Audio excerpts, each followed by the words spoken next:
smallest magnitudes that humans can feel are 2.5 to 3.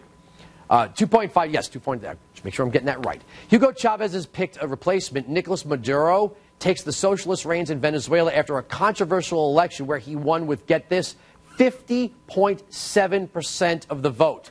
Now, Maduro celebrated his air fingers, quote, victory by saying he is, quote, the son of Chavez, and he will, of course, fulfill the legacy and all that good stuff. Of course, just like his predecessor, there have been accusations of voter intimidation and outright fraud. His opponent, Enrique Capriles, is demanding a recount, but the government quickly shot down that idea, like that's going to happen, is now actually investigating Capriles for inciting, quote, post-election violence.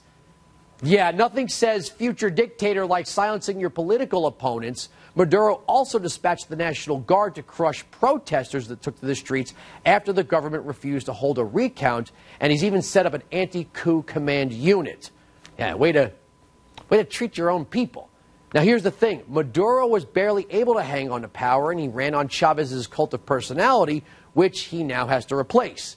The problem is he doesn't have it. You know, that thing. He's not as popular as Chavez, so he's going to have to take the whole socialist utopia thing to a whole new level, because how long can you live off the shadow of a dead dictator? You know, you can only do this for so long. We've seen the same thing in North Korea. I mean, Kim Jong-un, he's now threatening nuclear war. He's out there trying to prove that he's a worthy leader and get away from his father's legacy. Here to discuss all of this is Joel Frewa, president of LighthousePAC. He left Venezuela 3 years before Chavez came to power, but lived through his attempted military coups. And Roger Noriega is an American Enterprise Institute Fellow and former Assistant Secretary of State for Western Hemisphere Affairs for the George W. Bush administration. Hey, guys, thanks for joining me. Hey, Andrew, thank you for having me on again. But Joel, you've been on the program, so let me start with Mr. Noriega. 50.7%.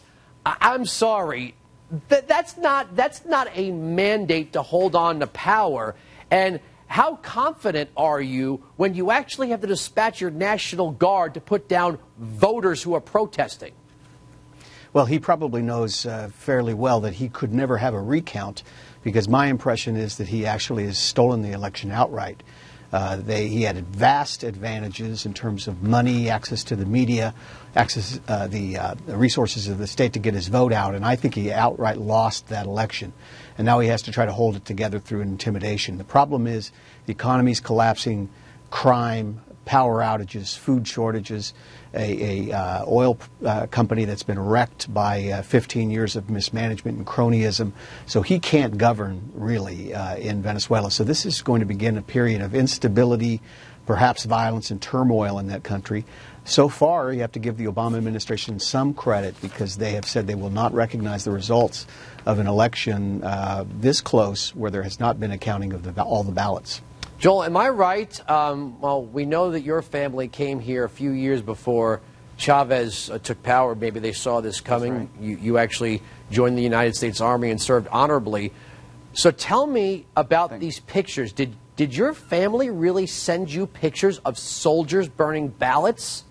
Absolutely. There's widespread reports out there that there's paramilitary, well, it's not confirmed whether they're military or paramilitary units, but Chavistas. There are ballots out there being burned. Yeah, they're Chavistas. They're these Bolivarian circles that are out there burning ballots, threatening peaceful demonstrations. And Andrew, just to expand on your point, you're already seeing Maduro crack down. There's a peaceful march set for tomorrow, and Maduro has already, quote-unquote, prohibited the march.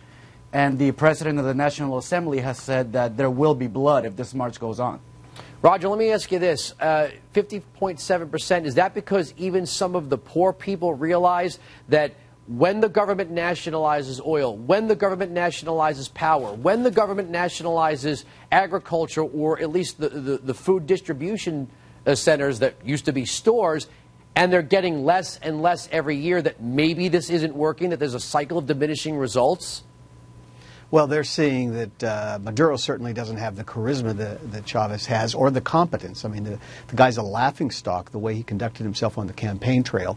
But they also see the impact of a government that just is not working, where power outages, food shortages, $1 trillion of oil income flushed by this regime, wasted in other countries, part of Chavez's international agenda of trying to build a socialist coalition that's basically anti-American. And I think that they were ready for a change. Maduro certainly didn't convince them that he could run the country anywhere but into the ground.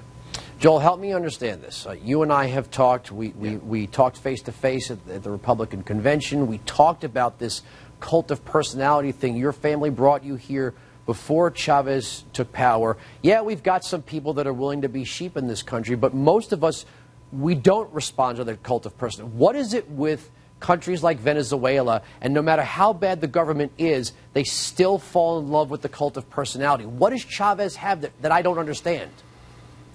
Well, he has the media. He has the radio stations, he has the TV stations, and he has the education system, and that's how they get to the people. And the people, you know, unfortunately, they believe all the propaganda that they see.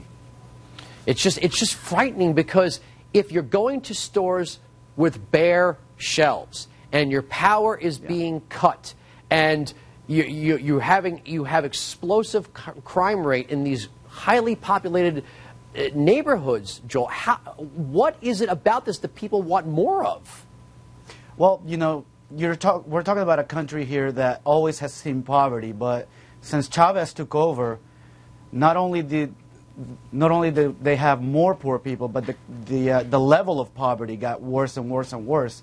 Now, periodically, they would drag a family of 4 in front of the TV cameras, give them an apartment, and say that things are getting better. So people got the impression that things were getting better. There's no jobs, unemployment is rampant, violence is rampant, but they get away with it because they're able to present this persona to the Venezuelan masses through their propaganda arms, through their controlled media stations. The last holdout of the TV stations just got bought out by the Chavistas. So this is going to get a lot worse before it gets better, Andrew. Roger, with all of this declining revenue from the energy sector, and again, the rolling blackouts and the bare shelves, what is Maduro going to have to do next?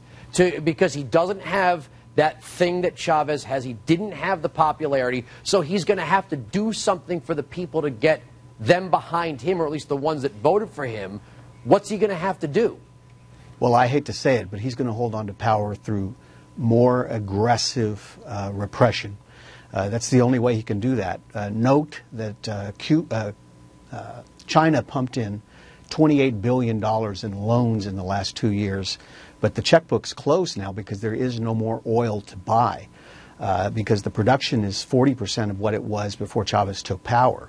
So they, you know, with prices of oil very, very high, they've squandered this resource because the production is down. So I think that Maduro, who is really under the sway of Havana, a Cuban regime, will hold on to power by more and more repression. I don't think it's sustainable. I think he's inviting an explosive situation with the kind of repression that he's even imposing now at these very early days after his so-called election.